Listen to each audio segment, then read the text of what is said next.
जय हिंद, जय भारत। दोस्तों, आज हम बात करेंगे भारत के महान विभूतियों की, भारत के राजनीतिक प्रमुखों की, राजनीतिक विशिष्ट लोगों की समाधियों की। क्योंकि गाहे बगाहे वनडे एग्ज़ाम में और दूसरे एग्ज़ामों में ये प्रश्न पूछे जाते हैं, इसलिए हमने कहानी के माध्यम से, स्टोरी के माध्यम से, कॉन्सेप्ट के माध्यम से उन समाधियों को याद करने का बीड़ा उठाया। और उस कहानी को हम शुरू करेंगे भारत के राष्ट्रपिता महात्मा गांधी के नाम से, क्योंकि सबसे विशिष्ट हैं भारत में महात्मा गांधी। और ध्यान रखना, इन्हें फादर ऑफ नेशन बोला जाता है। तो घर में फादर का राज ही चलता है, पिताजी का ही राज चलता है, इसलिए इनकी समाधि को कहा जाएगा राजघाट। ध्यान रखना, राजघाट कहा जाएगा मोहनदास करमचंद गांधी की समाधि को, जिन्हें भारत का पितामह या फादर ऑफ नेशन कहा जाता है। तो हर घर में राज चलता है पिता का, इसलिए राजघाट गांधी जी का। ठीक है, यहाँ से फिर हम कहते हैं आपके नेहरू जी पर जाएंगे, भारत के पहले प्रधानमंत्री, जो 1947 से लेकर 64 तक भारत के प्रधानमंत्री रहे थे। और उनकी नीति जो थी वो शांति की नीति थी, उनकी शांति की नीति थी। ध्यान रखना, हमारे बुंदेली में बोलते हैं, ना काहू से दोस्ती ना काहू से बैर, ना किसी से दोस्ती और ना किसी से वैर। इसीलिए उन्होंने शांति की नीति अपनाई और शीत युद्ध काल में गुट निरपेक्षता की नीति लेके आए थे। शांति की नीति के कारण भारत की विदेश नीति जन्मी थी, गुट निरपेक्षता। भारत की विदेश नीति को कहा जाता, अगर एक शब्द में बोला जाए तो गुट निरपेक्षता की विदेश नीति, और वो शांतिवादी नेहरू के कारण आई थी। और जब उनकी मृत्यु हुई तो उनकी समाधि को नाम दिया गया शांतिवन। हालांकि इनकी बेटी शांति की नीति के खिलाफ थी और वो शक्ति के प्रदर्शन में कहते हैं बड़ा विश्वास करती थी, इसलिए इंदिरा गांधी की समाधि को शक्ति स्थल कहा गया। वो इंदिरा गांधी, जिन्हें Indira is India, India is Indira भी कहा जाता था, वो इंदिरा जिसने शक्ति का परिचय भी दिया। भारत की पहली महिला प्रधानमंत्री, जिन्हें उनके आलोचक गूंगी गुड़िया कहते थे। ध्यान रखना, जब उस गुड़िया ने बोलना स्टार्ट किया तो अच्छों की पुड़िया बांधी। ध्यान रखना, उस इंदिरा गांधी ने ही पूर्वी पाकिस्तान को बांग्लादेश के रूप में गठित कराया था। पूर्वी पाकिस्तान, उस पाकिस्तान रूपी राक्षस का एक बाजू काटा था। तब अटल जी ने कहा था, तू दुर्गा है, अटल बिहारी वाजपेयी। और इंदिरा गांधी ने प्रतिक्रिया स्वरूप कहा था कि आप भारत के प्रधानमंत्री बनेंगे। खैर, ये बातें हैं, बातों में हम आगे बढ़ेंगे।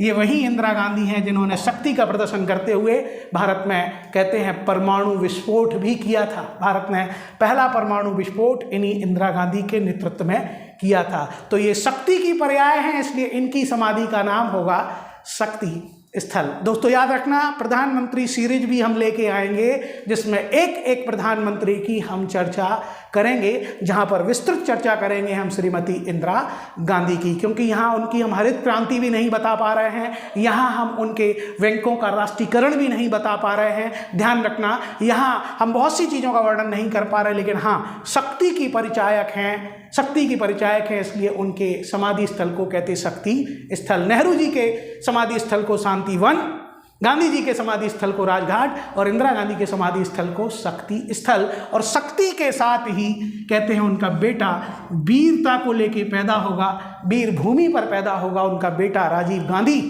जो वाकई वीर थे। भारत के सबसे युवा प्रधानमंत्री थे राजीव गांधी, और इन्होंने भारत को एक अस्त्र दिया, वीरता का कंप्यूटर। भारत में कंप्यूटर की क्रांति लेकर आए थे राजीव गांधी, भारत के सबसे युवा प्रधानमंत्री, 44 साल में प्रधानमंत्री बनने वाले राजीव गांधी, जिनके समाधि स्थल को वीर भूमि कहा जाता है। जिन अटल जी की हमने बात की थी, मध्य प्रदेश ग्वालियर का गौरव अटल बिहारी वाजपेयी, मध्य प्रदेश ग्वालियर का गौरव पंडित अटल बिहारी वाजपेयी। ध्यान रखना, पंडित अटल बिहारी वाजपेयी की समाधि स्थल को सदैव अटल कहा जाता है, जिनके लिए, इंदिरा गांधी के लिए, जिन्होंने दुर्गा शब्द का उपयोग किया था। सदैव अटल इन अटल बिहारी वाजपेयी की समाधि का नाम है। हम और दूसरे प्रधानमंत्रियों पर आते हैं, तो प्रधानमंत्रियों पर अगर हम जाएंगे तो लाल बहादुर शास्त्री की समाधि को याद करने के लिए हमें विजय घाट याद करना है। और ये वही लाल बहादुर शास्त्री हैं जो किसान के बेटे थे और जिन्होंने जय जवान जय किसान के नारे के साथ 1965 के युद्ध में पाकिस्तान को करारी पराजय दी थी और भारत की विजय श्री सुनिश्चित की थी। ये वही लाल बहादुर शास्त्री हैं जिनने नारा दिया था, जय जवान जय किसान, सीमाओं पर जवान और खेतों में किसान। इस समय भारत की सेनाएं लाहौर तक पहुंच गई थीं। अगर बीच में रूस नहीं आता, अमेरिका नहीं आता, ताशकंद समझौता नहीं होता, तो विजयश्री की पताका पाकिस्तान में लहरा चुकी होती। विजयश्री इन्होंने दिलाई, इसलिए इनके समाधि स्थल का नाम विजय घाट। लाल बहादुर शास्त्री के समाधि स्थल का नाम विजय घाट। ध्यान रखना, मोरारजी देसाई जो कि पहले गैर कांग्रेसी प्रधानमंत्री भारत के थे, हालांकि ये पहले कांग्रेस में थे और वयोवृद्ध नेता थे, इन्होंने इंदिरा गांधी के प्रधानमंत्री बनने के लिए अभयदान कर दिया था, अपना पद कहते हैं त्याग दिया था। ये बात अलग है कि वो त्यागने को मंजूर नहीं थे, लेकिन फिर भी हमें याद करना उनकी समाधि, तो बोलेंगे उन्होंने अभयदान किया। अभयदान किसने किया? मोरारजी देसाई ने अभयदान किया, इसलिए उनके समाधि स्थल का नाम अभय घाट। ये वही मोरारजी देसाई हैं जो भारत के पहले गुजराती प्रधानमंत्री हैं। पहले गुजराती प्रधानमंत्री मोदी जी नहीं हैं। ध्यान रखना, नोटबंदी करने वाले, 1000 के नोट को विमुद्रीकरण करने वाले भारत के पहले प्रधानमंत्री मोरारजी देसाई हैं। ध्यान रखना, मोरारजी देसाई। हमने कहा कि हम अलग से प्रधानमंत्री सीरीज में पूरी चर्चा उन पर करेंगे। मोरारजी देसाई के समाधि स्थल का नाम है अभय घाट। चौधरी चरण सिंह, ध्यान रखना, चौधरी चरण सिंह जो उत्तर प्रदेश के कंदावर नेता हैं, जो कहते हैं किसान व्यक्तित्व लेके पैदा हुए हैं, उनके जन्मदिन को 23 दिसंबर को किसान दिवस कहते हैं। उनके समाधि स्थल को किसान घाट कहा जाता है। भले नारा लाल बहादुर शास्त्री ने दिया हो, जय जवान जय किसान, लेकिन आपके किसान घाट कहलाएगा चौधरी चरण सिंह का। आप कंफ्यूज नहीं होना एग्जाम में अगर किसान घाट आ जाए और ऑप्शन ए में लाल बहादुर शास्त्री हों। किसान घाट अगर आए तो आपको चौधरी चरण सिंह के साथ जाना है। चौधरी चरण सिंह की समाधि का नाम है किसान घाट। और फिर आते हैं गुलजारी लाल नंदा, जो नेहरू जी की मृत्यु के बाद और लाल बहादुर शास्त्री की मृत्यु के बाद भगवान नारद मुनि का ध्यान करते हुए, नारायण नारायण का जाप करते हुए 2 बार कार्यवाहक प्रधानमंत्री का पद पा गए। नारायण नारायण का जाप किया, नारद मुनि की ऐसी कृपा हुई। आप जानते होंगे हिंदू धर्म संस्कृति में सीरियलों में, महाकाव्यों में एक मुनि का वर्णन होता है जो भ्रमण करते रहते हैं इस लोक से उस लोक में, और उनका एक स्लोगन होता है नारायण नारायण। और नारायण नारायण करते हुए 2 बार कहते हैं प्रधानमंत्री, कार्यवाहक प्रधानमंत्री का पद पा गए। उसके बाद और किसी को कभी कार्यवाहक प्रधानमंत्री नहीं बनाया गया। तो गुलजारी लाल नंदा की समाधि का नाम है नारायण घाट। ध्यान रखना, हमने यहाँ लाल बहादुर शास्त्री की समाधि विजय घाट देखी, मोरारजी देसाई की हमने समाधि अभय घाट देखी, चौधरी चरण सिंह की किसान घाट देखी और गुलजारी लाल नंदा की नारायण घाट देखी। अब हम आ जाते हैं कुछ और व्यक्तियों पर। एक तो बाबा साहब अम्बेडकर की समाधि चैत्यभूमि, जो कि बम्बई में आपको मिलेगी। कहते हैं चैत्यभूमि बम्बई में मिलेगी बाबा साहब अम्बेडकर की समाधि। इसके बाद कहते हैं बाबू जगजीवन राम, जिनकी समाधि को समता स्थल कहते हैं।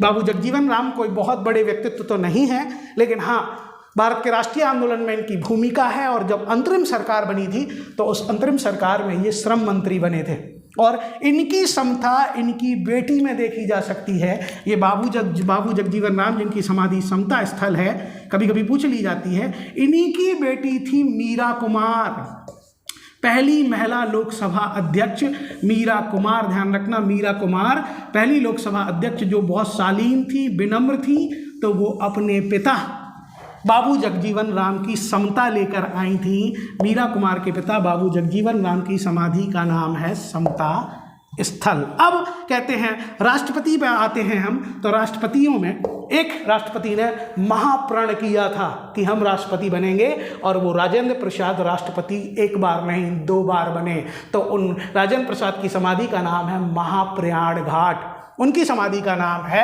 महाप्रयाण घाट। तो महाप्राण करेंगे कौन? राजेंद्र प्रसाद, और राजेंद्र प्रसाद की समाधि का नाम होगा महाप्रयाण घाट। ध्यान रखना, ज्ञानी जो भारत के पहले सिख राष्ट्रपति थे, और इंदिरा गांधी ने ऑपरेशन ब्लू स्टार के बाद, जो कि उन्होंने स्वर्ण मंदिर पर किया था, ज्ञानी जेल सिंह को भारत का राष्ट्रपति बनाया, पहला सिख राष्ट्रपति बनाया, और उन्होंने भारत में और सिखों में एकता स्थापित करने के प्रयास किए। इसलिए ज्ञानी जेल सिंह की समाधि को नाम दिया जाता है एकता स्थल। राजेंद्र प्रसाद की समाधि महाप्रयाण घाट, ज्ञानी जेल सिंह की समाधि एकता स्थल, और कहते हैं इसके बाद आते हैं KR नारायणन, जिनके साथ दलितों का उदय होगा, इसलिए उनकी समाधि का नाम उदय भूमि। ये बाबा साहब अंबेडकर की परंपरा को आगे बढ़ाएंगे, उनके संविधान के कारण पहले दलित राष्ट्रपति बनेंगे, और दलितों का उदय होगा तो उनकी उदय भूमि, और इसी परंपरा को आगे बढ़ाएंगे आपके कहते हैं रामनाथ कोविंद, और उसी परंपरा को आगे बढ़ा रही हैं द्रौपदी मुर्मू, जो जनजाति से बनने वाली पहली महिला राष्ट्रपति हैं। ध्यान रखना, KR नारायणन के साथ होता है उदय, इसलिए उनकी समाधि का नाम उदय भूमि। फिर आ जाते हैं मध्य प्रदेश के शंकर दयाल शर्मा, जो कर्म की बात करते हैं। वैसे शंकर महादेव, देवों के देव, महाकाल, कर्म की बात नहीं करते, तांडव की बात करते हैं। कर्म की बात तो भागवत गीता में भगवान श्री कृष्ण करते हैं, लेकिन हमें यहाँ शंकर से कर्म की बात करानी है, इसलिए कर्म भूमि किसकी होगी? शंकर दयाल शर्मा की। राजेंद्र प्रसाद की महाप्रयाण घाट, ज्ञानी जेल सिंह की एकता स्थल, ज्ञानी जेल सिंह की एकता स्थल होगी, और KR नारायणन की उदय भूमि होगी, और कहते हैं शंकर दयाल शर्मा की कर्म भूमि होगी। तो ये हैं समाधियों को कहानियों के माध्यम से समझाना। हम अलग से प्रधानमंत्री सीरीज लेके आएंगे, तब प्रधानमंत्री पर एक विस्तृत चर्चा करेंगे। जय हिंद, जय भारत दोस्तों।